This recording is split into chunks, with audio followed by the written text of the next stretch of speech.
Harka fuunee maatiiwwan koo kan biyya keessaa kan biyya alaa jirtan bakkuma jirtanitti nageenyi waaqayyoo isiniif haa baay'atu.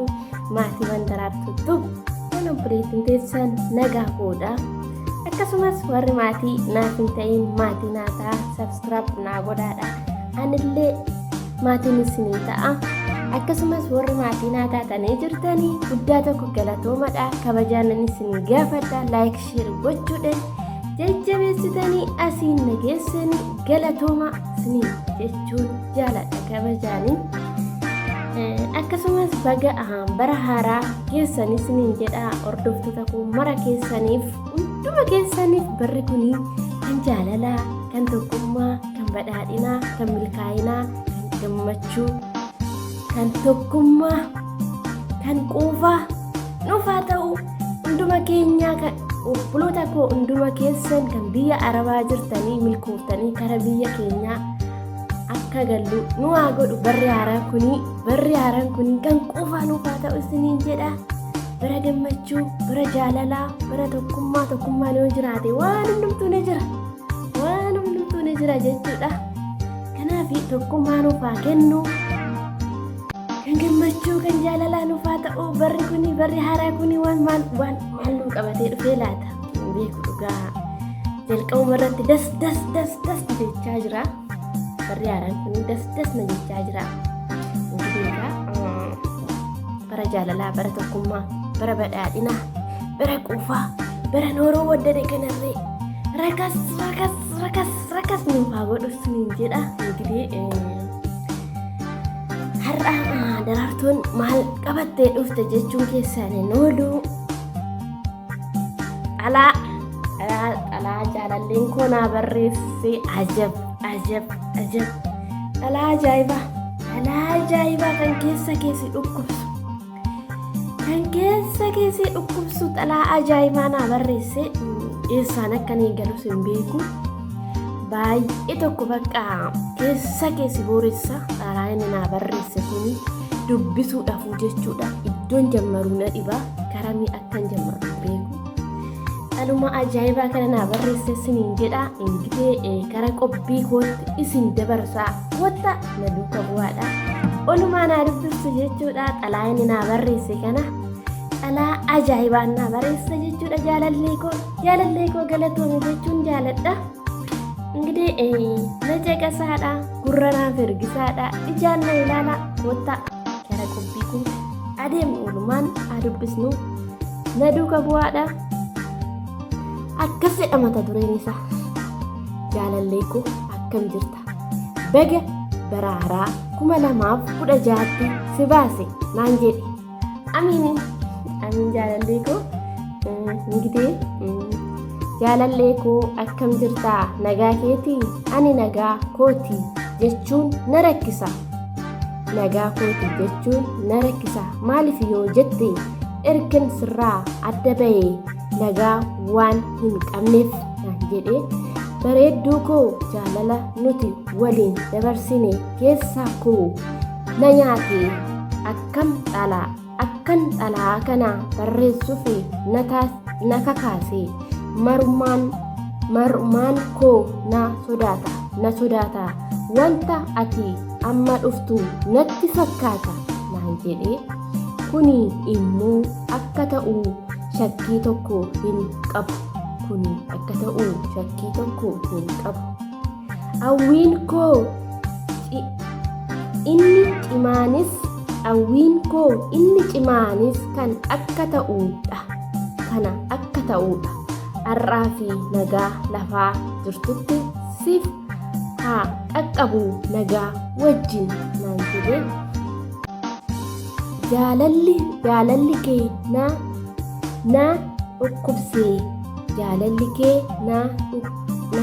dhukkubsee. Hawwiin si arguu koo eerooni dabalaa dhufe. Halkan rafee hin beeku, guyyaa nyaadhee hin beeku. Kuni hunduu sababan si jaaladhuuf. Dhalaan kuni jireenya jaalalaa koo kan murteessuudha. Kanaaf waa'een koo wanta sitti dhaga'amu baruun barbaada. hawwiin koo isa cimaan kan ta'es atis na jaalattee waliin taanee jireenya gaarii akka jiraannudha. Si qofa malee abdii biraa hin qabu.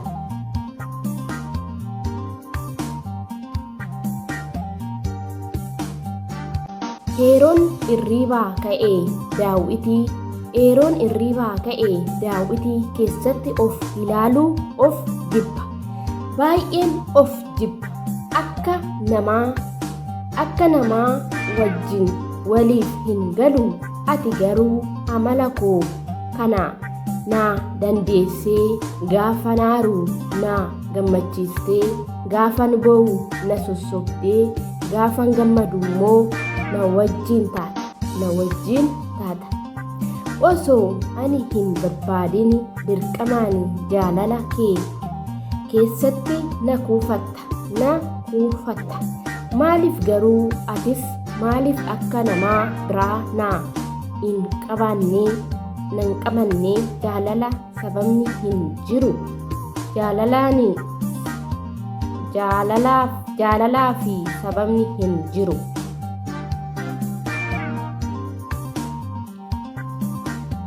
Na dhukkuba keessi koo madaa'e garaa bakkeetti ba'ee dhiiguuf ga'eera. Har'as lapheen koo siif ba'a.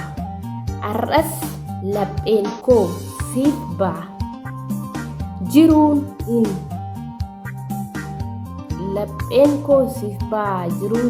ga'a. Kana caala hin danda'u. Yeroo ammaa kana iccitii koo godhadhe. Atiyyuu osoo hin himin, eenyuttuu osoo hin himin taa'eera. Har'a garuu iccitii kana sitti himuuf ka'eera. Iccitiin kunis akka ani si jaaladhudha. Irraan siif deebi'a. Baay'ee si jaaladheera. Atis wantoota kana naaf hubattee naaf bartee na jaalattee akka waliin jiraannuun barbaada. Yeroo hundaa sin jaaladha.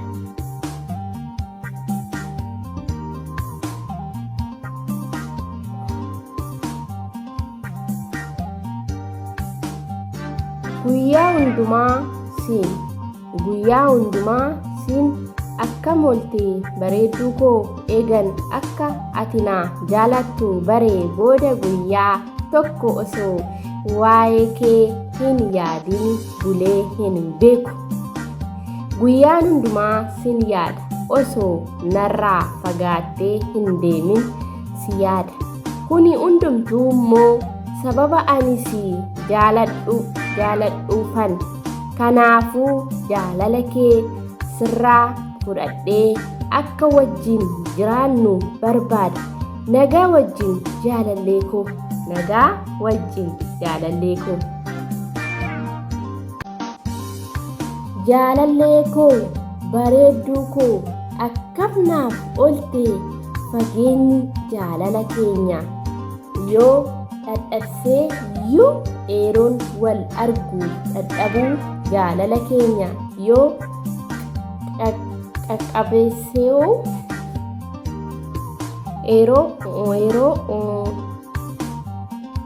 dadhabuu jaalala keenya yoo qaqqabeesseeyyuu yoomiyyuu sin jaaladha.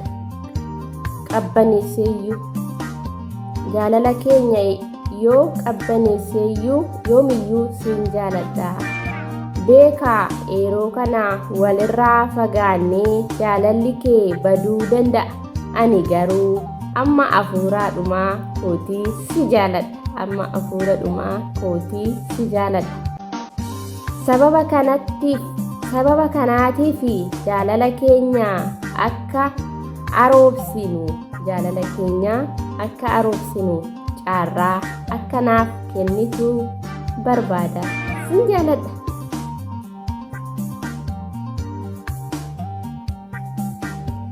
Nagaan jaalallee koo fi bareedduu koof haa ta'u. Qaroo koo guyyaan si argee kaasee si jaaladheera. Akka namaa biraatti si yaaduu keessi koo si fedha. Keessi koo si fedha. Otoo narraa fagaattee hin deemini si yaada. Namni biraa akka kee miti. Ati adda anaadha.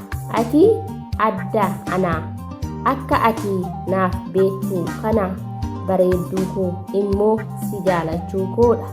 Si jaalachuu koodha. Baay'ee si jaaladha. Keessa koo kan jiru kanumaadha. Ati immoo wanta sitti dhaga'amu baruun barbaada. Deebii kee nan eega. Deebii kee nan eega.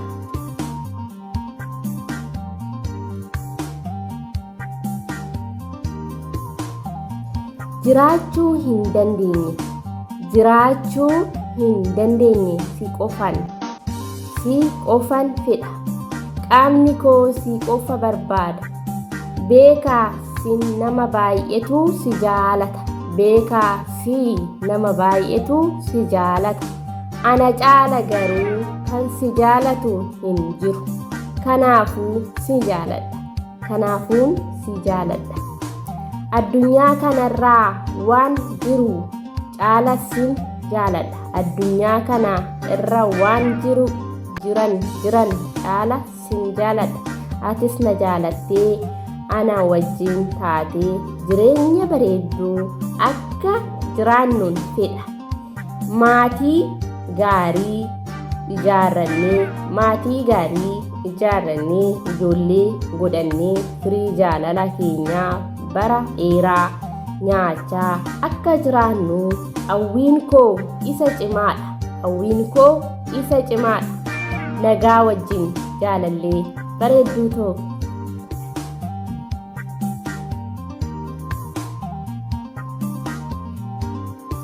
Qalbiin jalqabni wanta hundaa nagaa waan ta'eef nagaan koo si haa ga'u. Yoomiyyuu wal haa barru.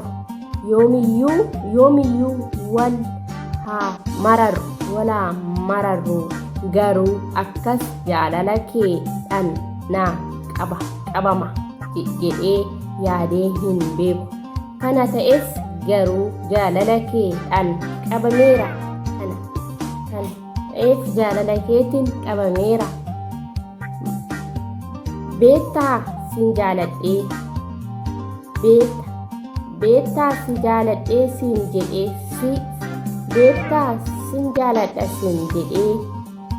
ijaan si argee duuba gara biraa argee hin beeku. Laphee koo keessa seenta. Ani kan jedhu kana qofaa hin se'in. Deebii kee immoo baruun barbaada.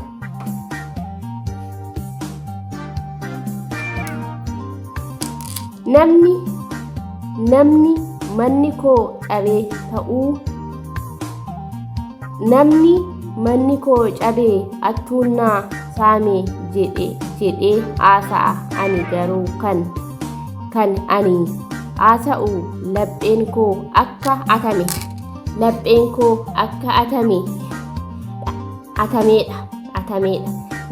koo jaalalaan kan ates si qofaadha. Baay'ee si jaaladheera.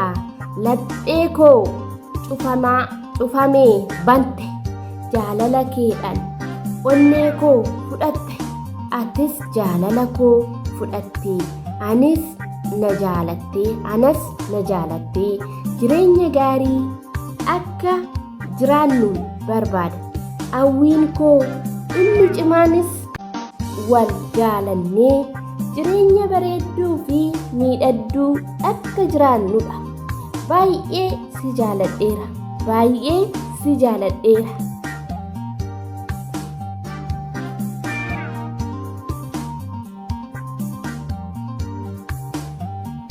Akkamitti akka gabaanne, akkamitti akka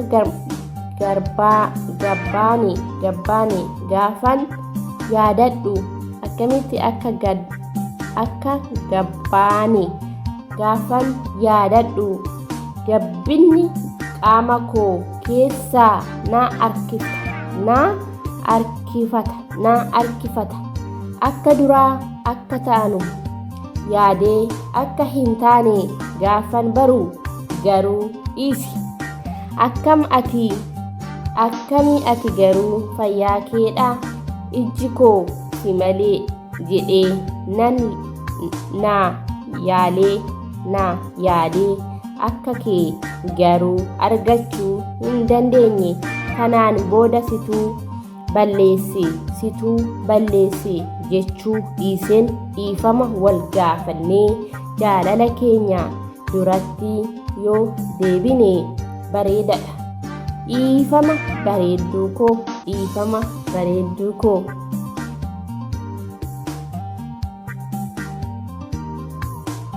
Fayyaa keedha bareedduu koo, akkam jirtaa? Namni baay'een addunyaa tiiviirraan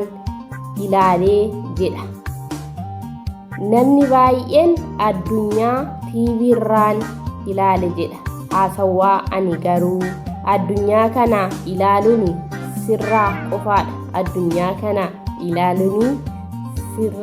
qofaadha.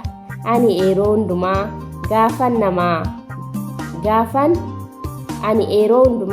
gaafan mana bahe karaa irratti si argu akka namaa lootoriin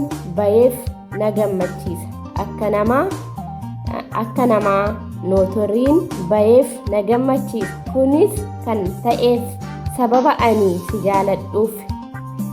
Jaalalleeni akka jiraannu wal jaalannee akka jiraannuun barbaada.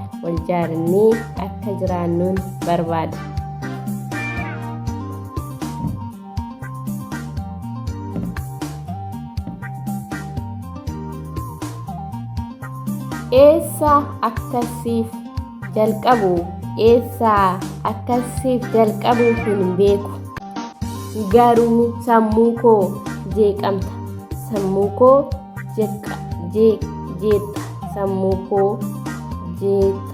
Jeexa bareedduu koo sin jaaladha. Addunyaa kanarraa ana caalaa kan si jaalatu hin jiru. Addunyaa kanarraa garuu ana caalaa kan si jaalatu hin jiru.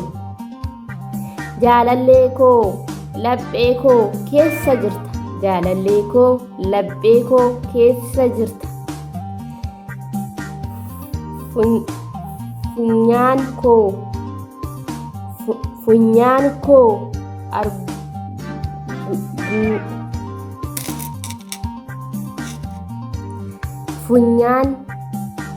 Funyaan koo urgaa kee hawwaa. Ijji koo si arguu barbaada. Akkuma armaan olitti ibsuun yaaletti xalayaan kun jaalala koo siif ibsa. Xalayaan kan biraammoo waa'ee koo wanta sitti dhaga'amu kan ibsu sirraan eega. Nagaatti hammaaf.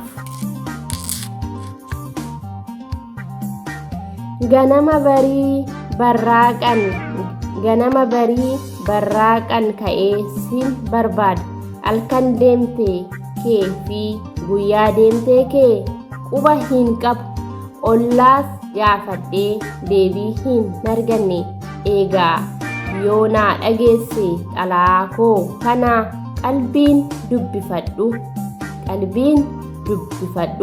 Sababa keetiin galaana daaka. Awwaarri kophee miilanaa ciree lafee kootti naa hambise.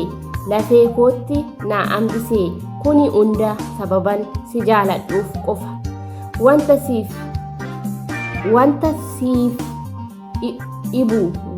si dhibu immoo jaalalli kee laphee koo keessatti kuufamee guutameera.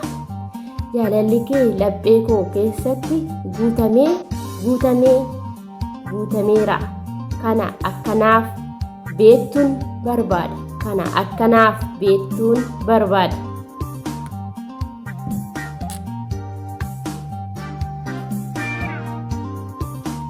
Nagaan jalqaba waan hundaati. Nagaan siif haa ta'u. Xalayaa kana kan barreessaa jiruu fi wantoota siif ibsuun qabuufan. Inni guddaan akkan si jaaladhu siif ibsuu ta'a. Kaleessa arras borus amma du'a kootii si jaaladha.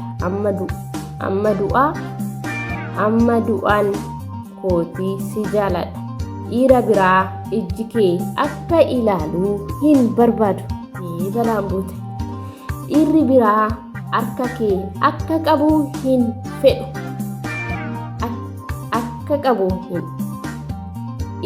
Dhiirri biraa harka kee akka qabu hin fedhu. Wantoota kana naaf bartee jaalala koo narraa fudhattee jireenya mi'ooftuu akka jiraannuun barbaada. Siin jaaladha jaalallee koo.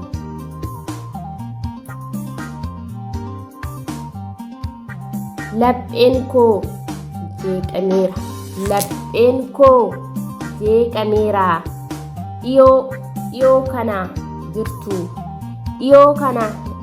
Dhiyoo kana hin jirtu garuu akka fagoo taata.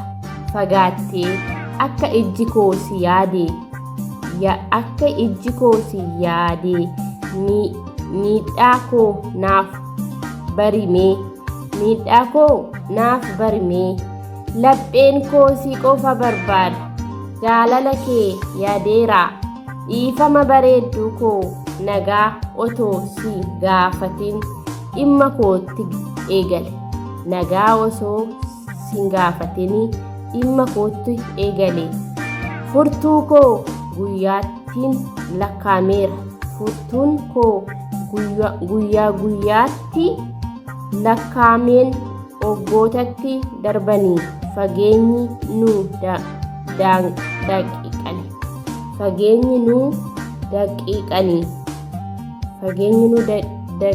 daqiiqanii guyyaa tokkoo fi otoo si hin yaadin bulee hin beeku.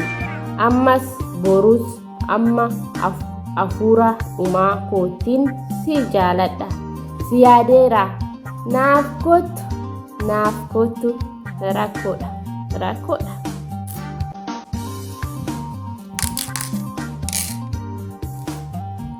Akkam naaf jirtaa bareedduu koo nagaa keedhaa. Xalayaa kana irratti kan ani siif ibsu bareedduu baay'ee akka ani si jaaladhu si ibsuun barbaadadha. Qaroo koo jireenya koo keessa seente. Karoora koo keessa tokko akka ta'u barbaada. Karoora koo keessaa tokko akka taatuun barbaada. Beektaa bareedduu koo onneen koo onneen koo fidi jedha. Harki koo qabi jedha. Ijji koo immoo ilaali jedha. Kanaafuu waa'ee koo keessa kootti. Waa'een koo keessa keetti kan sitti dhaga'amu beekee jireenya gaarii akka jiraannuun barbaada. Siin jaaladha bareedduu koo.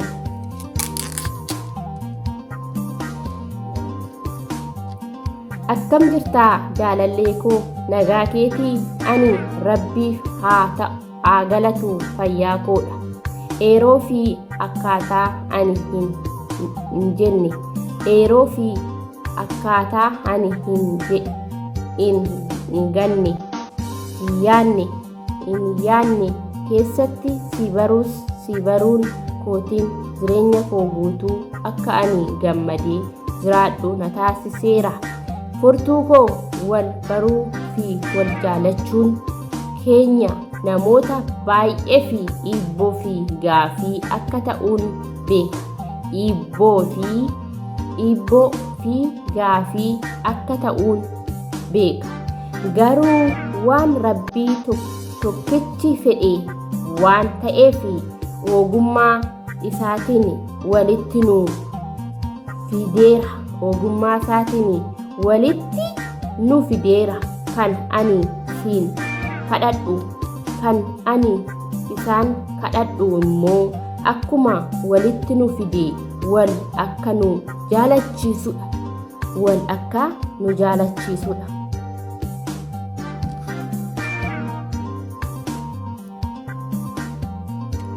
Wanta akkam oolte bareedduu koo, nagaa oolte ani baay'ee fayyaa koodha.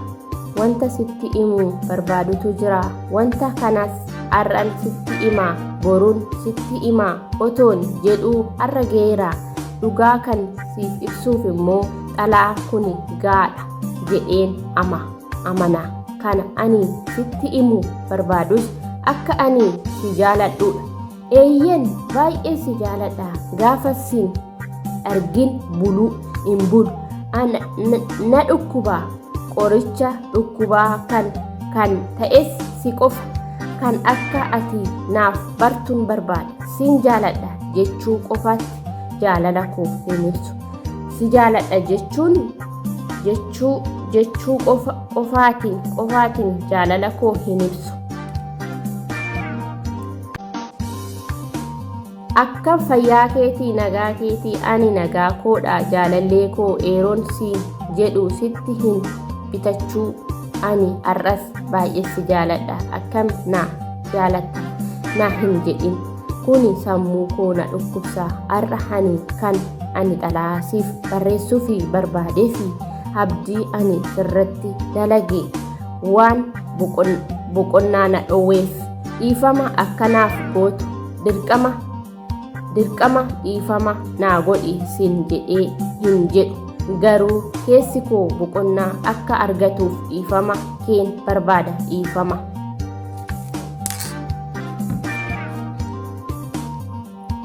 maal jedhee akkan si jalqabu hin beeku. Wanti hundumtuu otoo natti baay'atu barreessuu koon itti fufaa. Bareedduu koo guyyaan si argee lapheen koo iddoo lamatti baname. Ati seentee seena booda lapheen koo cufame. Kan banne si ibsuuf baasuuf hin dhibe na dhibe. Si banee si baasuuf na dhibe. Kan jechuun ani wanta hundumaa caala si jaaladha jechuudha. Kanaaf atis jaalala koo narraa fudhattee akka waliin taanu barbaada.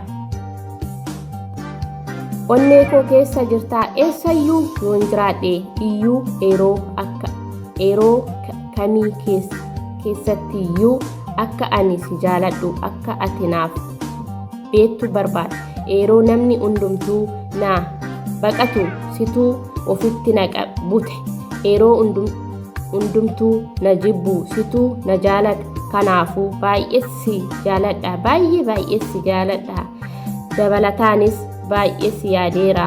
Si arguu barbaada. Jalqaba irratti nagaa sin gaafanne dhiifama jaalallee koo. Jaalallee koo yaada ofii ibsuu baay'ee waan na rakkisuudha. Garuu jaalalli walqixa ta'uu isaa sirraan bare. Bareedduu koo akkamitti akkan si baree gaafan yaadadhu na dhiba. Baay'ee na dhiba. Gaafan harka kee qabu qaamni koo rom'ee dadhabee. Onnee koo ni dabalee. Gaafan ija kee ilaalu lafti margee samiin bal'atee habaaboon daraaree natti mul'ata. Kuni hundinuu kan ta'eef sababa ani si jaaladhuufidha. Kanaafuu deebii kee yeroo gabaabaa keessatti baruun barbaada. Yeroo hundaa sin eega. Ingidee xalaan jaalallee kootii asumatti xumuramaa. baay'ee onnee koo naraase baay'ee onnee koo naraase baay'ee tokko natti dhagahame jechuudha. Ingidee waan na waliin turtaniif guddaa tokko galatoomadha. Viidiyoon kun yoo isinitti tole laayik sheer gochuu hin dagatinaadha. Laayikiin keessan na jajjabeessa. Sheer godhaadha. Baay'een isin jaaladha. Baay'een isin kabaja. Hunduma keessanii waan na waliin turtaniif turtii gaarii isiniif haa ta'u. Amma sagantaa biraan walitti deebinutti nagaan naa turaadha. Baay'een isin jaaladha. Laayik sheer gochuu hin dagatina.